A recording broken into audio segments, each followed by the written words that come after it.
Et bonjour à tous, on se retrouve sur la troisième vidéo pour la stratégie d'objectif.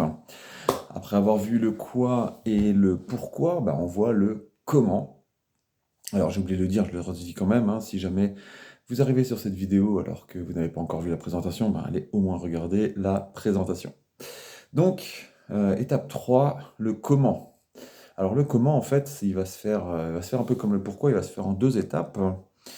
Comment est-ce que je vais y arriver? C'est-à-dire, qu'est-ce que j'ai déjà qui me permettra d'atteindre mon objectif? Quelles sont les compétences dont je dispose?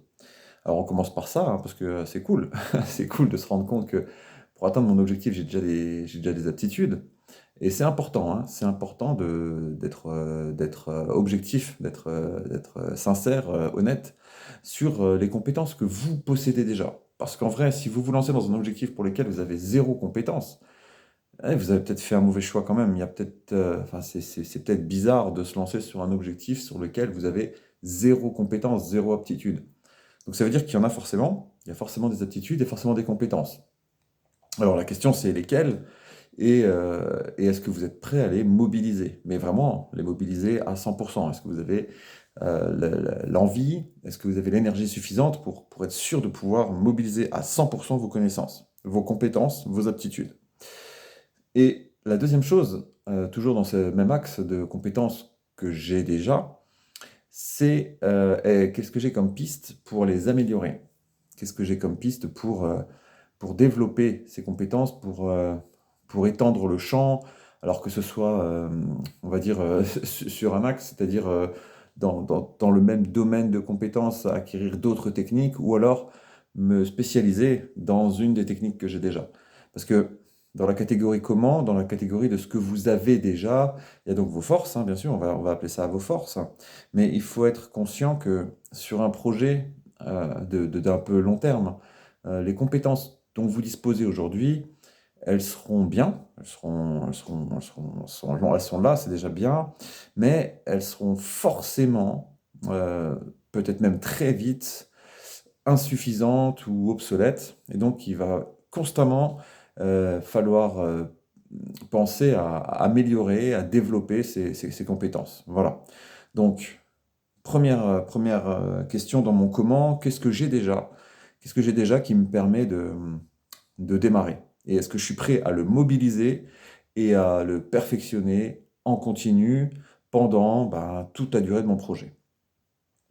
Le deuxième aspect, le deuxième gros aspect du comment, c'est tout ce qu'il va me falloir et que j'ai pas.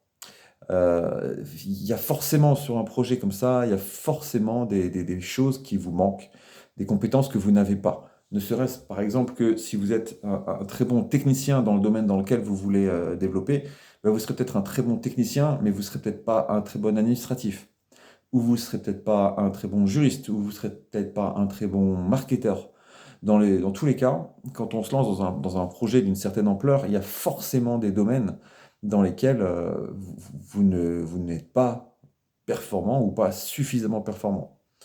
Donc là, il y a deux façons de voir les choses, encore une fois. Soit vous vous dites, OK, j'ai pas les compétences, mais je peux les acquérir. Et dans ce cas-là, vous faites un plan de formation, c'est-à-dire que vous faites le plan de formation d'évolution de vos compétences déjà acquises, et en parallèle, vous faites un plan de formation pour l'acquisition des compétences manquantes.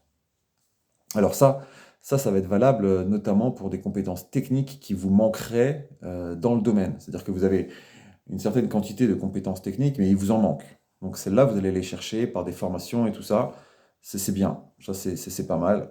C'est bien d'être conscient de ça avant de se lancer.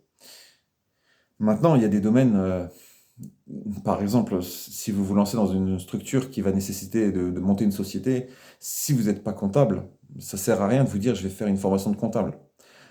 Si maintenant vous avez besoin de développer du marketing digital et que vous maîtrisez absolument pas les réseaux sociaux, ça sert à rien de vous dire je vais me former là-dedans parce que c'est des domaines soit qui sont très pointus, très complexes, très techniques, avec des grosses volumes de données à apprendre, ou alors des domaines qui sont déjà très concurrentiels et où vous allez vous retrouver en compétition avec des gens qui sont trop forts pour vous. Donc dans ce cas-là, on ne se forme pas. On cherche des gens qui ont déjà la compétence, qui savent faire ce qu'on va leur demander de faire. C'est bien parce que ça va nous permettre d'aborder un petit peu, parmi les clés de la réussite, vous saviez, il y avait le leadership et il y avait l'esprit d'équipe. Donc, dans l'esprit d'équipe, je pense que je vous avais dit, en fait, c'est pas la peine de rêver, vous réussirez jamais seul. C'est pas vrai. Il y a personne qui a réussi un gros projet tout seul. Ça n'existe pas, c'est des légendes. C'est des légendes, si vous creusez, ils ont toujours eu besoin d'aide. Et donc, en fait, à ce stade de votre projet, vous allez avoir besoin de trouver du monde. Alors, soit vous faites appel à des professionnels que vous rémunérez, donc à ce moment-là, ben voilà, ça s'arrête là, hein. Vous avez un prestataire, il vous fait la prestation contre une rémunération et tout va bien. Soit c'est plutôt une forme de partenariat, ou alors, par exemple, si vous avez besoin d'un financement, vous allez devoir convaincre à minima un banquier qui vous prête de l'argent et peut-être des investisseurs. Et là, en fait, c'est bien, ça va vous permettre de développer deux aptitudes nécessaires, je pense, dans énormément d'aspects de nos vies. C'est la capacité à demander et la capacité à convaincre. Donc, la capacité à demander, c'est-à-dire être capable de se dire que j'ai pas les moyens de faire. Et il n'y a pas de mal à aller demander un service, d'aller faire une proposition à quelqu'un de partenariat. Parce qu'encore une fois, si vous faites appel à un prestataire professionnel, c'est pas une demande. Vous lui faites un devis et une facture, voilà, c'est pas une demande. Mais par contre, vous allez peut-être devoir demander, oser aller vous présenter sur des situations qui ne vous seront pas acquises, même si vous faites un chèque.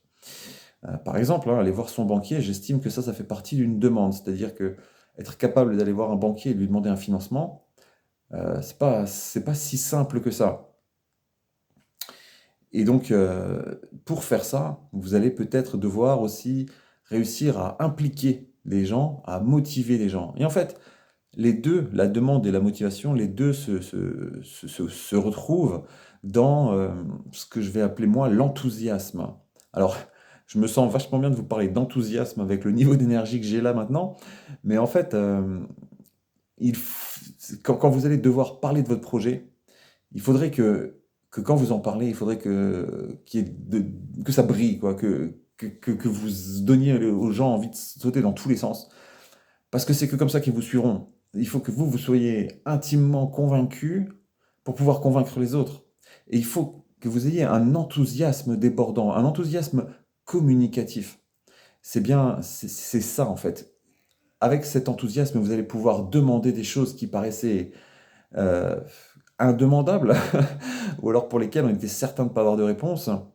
Et vous allez pouvoir motiver les gens en fait. Parce que si vous voulez un investisseur, il va falloir aller lui demander de vous donner de l'argent.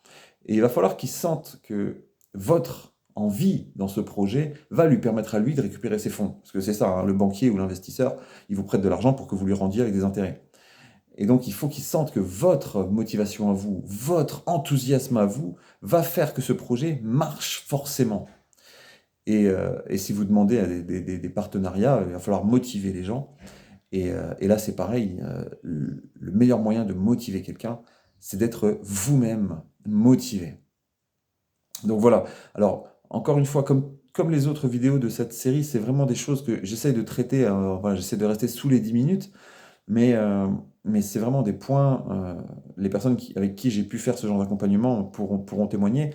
C'est des sujets dont on peut parler pendant 1 à 2 heures sans problème, parce que on ne fait pas vraiment le tour, ça soulève d'autres questions.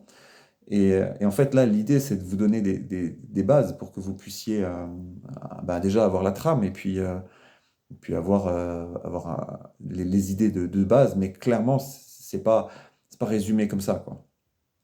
Et donc, si on devait résumer, ce qu'on fait quand même là, donc on en est au comment. Et le comment, il y a deux axes. Il y a ce que j'ai déjà. Est-ce que je suis prêt à le mobiliser à fond? Et est-ce que je suis prêt à me perfectionner là-dedans? Et ce que j'ai pas, est-ce que je suis prêt à faire ce qu'il faut pour aller le trouver?